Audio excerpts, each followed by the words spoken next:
The new livestream for Genshin Impact was supposed to be a breath of relief. After a down period of probably not much content, players were excited to see what we will get next patch. Perhaps new events, or very anticipated new characters, and God help me, a regional expansion. But by the end of the livestream, excitement turned to disappointment, and what was supposed to be a treat turned into a reality check. For most of the community, this isn't just another filler patch, it is the straw that broke the camel's back. Suddenly, the words that came out from the developers a while ago conflict with the reality of the situation right now. They said they aren't doing this for the money and they are apparently listening to the player base, but now it looks like the devs listen to the players' wallets more than actual feedback. By giving us only 60 pulls per patch, they are forcing us to pay money to attempt to get the new characters. They said they wanted this game to last for 20 years, but let's be real here, who wants to play a game that is constantly getting worse for 20 years? Everything just sounds kind of ironic now. The character that was supposed to be a standard unit ended up being a limited banner character instead. Why?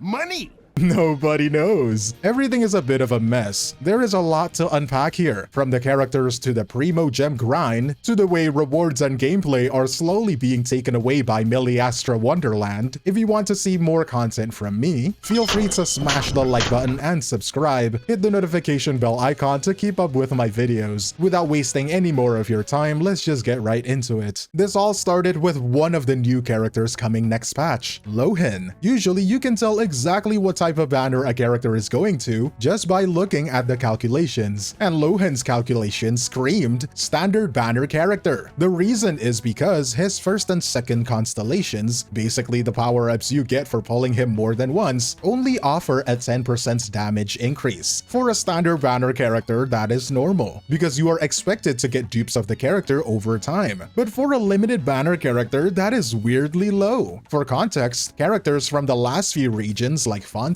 or Natlan usually see a 20 or 30% jump for those same upgrades. In other words, he was built to be average. He was designed to be someone you can get for free on a selector in next year's anniversary, or by losing a 50-50 on a limited banner character you actually wanted. All we're waiting for is just the confirmation, because usually, when a character is going to the standard pool, they announce the banner and then mention they will be added to the permanent roster in the next update. But this time, we are not getting that, and that omission instead confirms that he is a limited banner character, which feels like a bit of a mess given how the community was mentally prepared. There is a theory going around that is pretty hard to ignore. A lot of people think Hoyoverse saw how much everyone loved Lohan's design and his burst animation and decided to put a price tag on it. They thought people were obsessed with him regardless of his power level, so they apparently decided to squeeze more money out of players who were already sold on his aesthetic. If you haven't realized yet, you are being asked to pay premium prices for a standard quality product. Sounds like a typical 𝗖cie𝗽𝗆𝗵𝘁 approved move for me. Nothing new here, folks. But because now that he is limited, you have to compare him to other limited banner characters, and he is just not built to win that fight. Skirk is literally right there, about to